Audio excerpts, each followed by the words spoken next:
Functions can be classified into families of functions. The parent function is the simplest function with the defining characteristics of the family. Functions in the same family are transformations of their parent function. So this is kind of like our original graph. We have 4 that we're going to be focusing on: linear parent functions, quadratic parent functions, cubic parent functions, and square root parent functions. So you can tell something is linear in an equation if the highest power is 1 for your variable. Your linear functions are going to be straight lines. For the parent function, it passes through 0, 0, and 1, 1. It will have a positive 1 slope to complete the graph. A quadratic function, by looking at the equation, you can tell if it's quadratic because the highest degree is 2. And then graphically, it has that parabola shape to it. It also passes through 0, 0, and 1, 1 for your parent function. Because of this parabola, that's how you spell it, parabola, having a U-shaped curve, I also know that it will have a third point at negative 1, 1. That point is reflected about what's called your axis of symmetry, which will always pass through the vertex. For a cubic function, you can tell it's cubic by the equation if the highest power is 3. The parent function passes through 0, 0, and 1, 1. Because of that sort of slanted, elongated S-looking shape to it, you do also know it passes through the point negative 1, negative 1. A square root function has a clear starting point, so this is different than the other graphs because it has a clear starting point and extends forever in just one of the directions. That starting point is 0, 0. It also passes through 1, 1.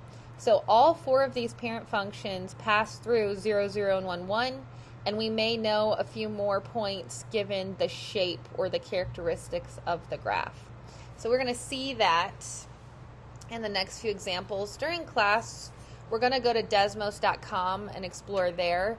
For the video, I'm just going to go ahead and plot what you would see in Desmos. So here I gave you the parent function. The parent function is a parabola passing through 0, 0, 1, 1, and then it also, because of that U shape, has negative 1, 1. This is that shape of a quadratic function. So where it says PF, we're going to write quadratic. If I were to plug the equation, which here's the equation right here, 3x squared into Desmos, you would see that you get the points 0, 0, 1, 3, and negative 1, 3. So it would look something like this. I would ask what type of transformation has taken place. Transformations is something that was discussed the day before in the transformation video. It has become more narrow of a graph. That transformation is called a stretch. You can tell because the coordinates go from 0, 0, 1, 1 to 0, 0, 1, 3, and then negative 1, 1 to negative 1, 3.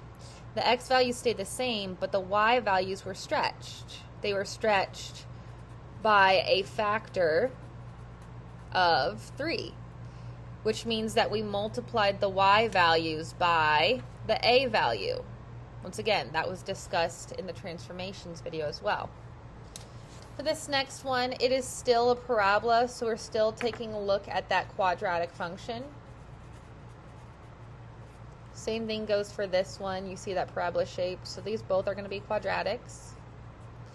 Now this time, if I go to Desmos and plug this into my Desmos calculator, you would see that you get a point.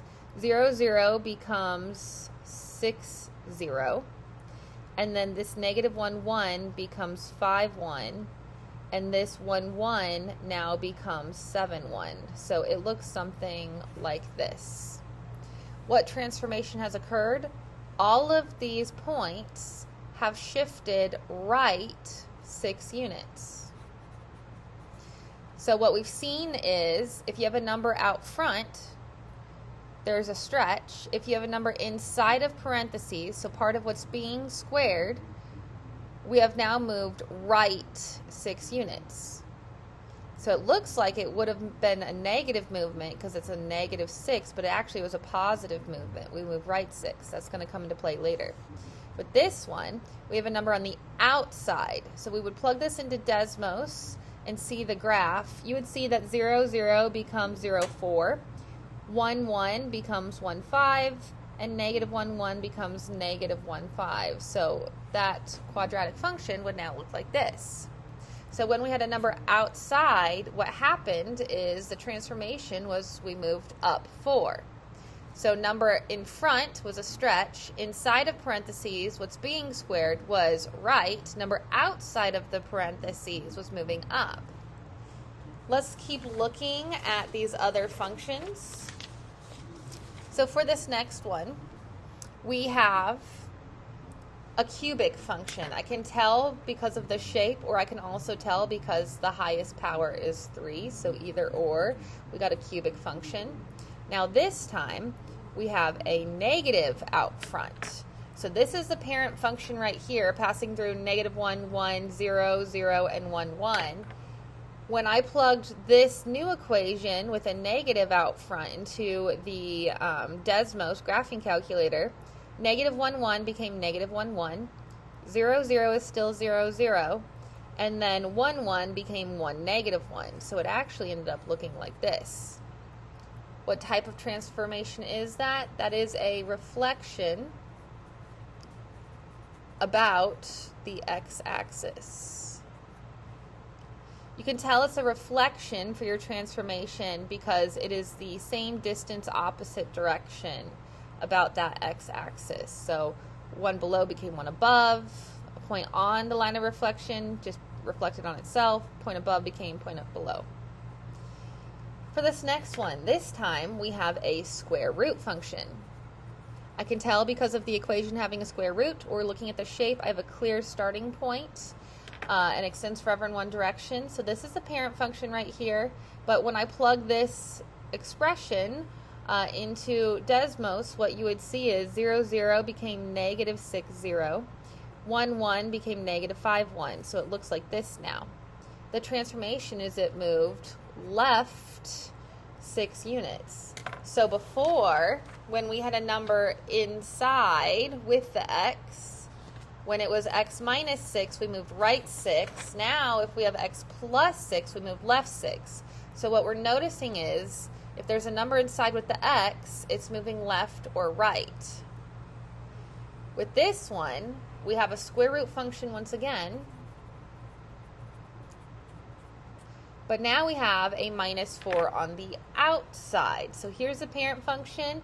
0, 0 becomes 0, -4. 1, 1 becomes 1, -3. So it looks like this. What's the transformation? Your points have moved down 4 units. So on the front page, when we had a +4 on the outside, we moved up 4. If we have a -4 on the outside, we move down 4. So I want you to notice that we have kind of a sign change when it comes inside of the parentheses. It looks like a positive, but it was actually a negative movement. If on the outside, we actually do move the way you would think. It was a -4, we moved down 4. If it was a +4, we moved up 4. So all of these observations come into play here on this part of the notes. You'll notice, other than linear, for quadratic, cubic, square root, A is always out front.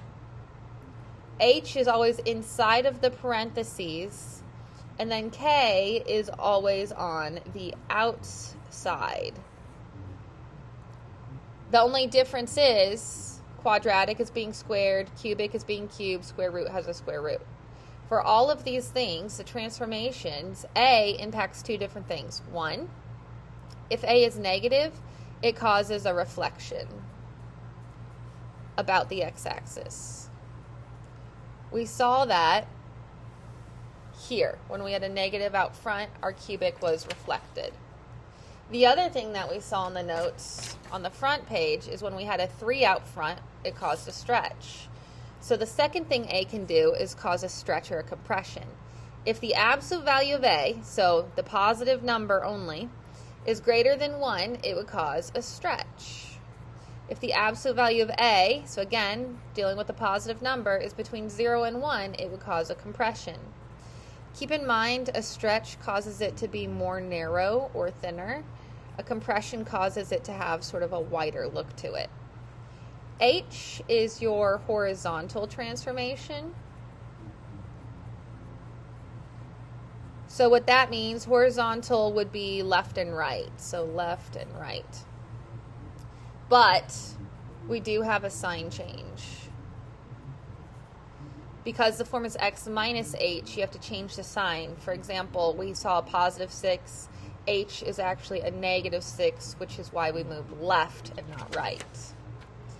Lastly, our k value. K is your vertical transformation.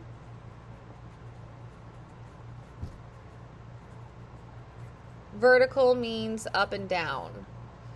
And then you keep the sign. You don't change the sign because it's plus k in the form. So that's why when we were looking here, you keep the sign. It's a number on the outside, so it's a k value. So it's -4, and we move down 4. So it does behave the way you would think. We're going to practice using these ideas to identify the transformations without graphing, just by looking at the equation. So real quick with this one, I can tell this is linear because the degree is 1. A is -1. I have a number in front of, so that's A. A negative A causes a reflection. That's it. This one's a quadratic. See how you have a number on the outside? If you have a number outside of what's being squared, that's your k value. So I'm going to say k is 7.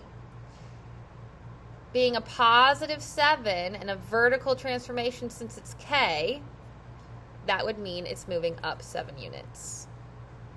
This time I have a number inside of my square root function, so that's my h value.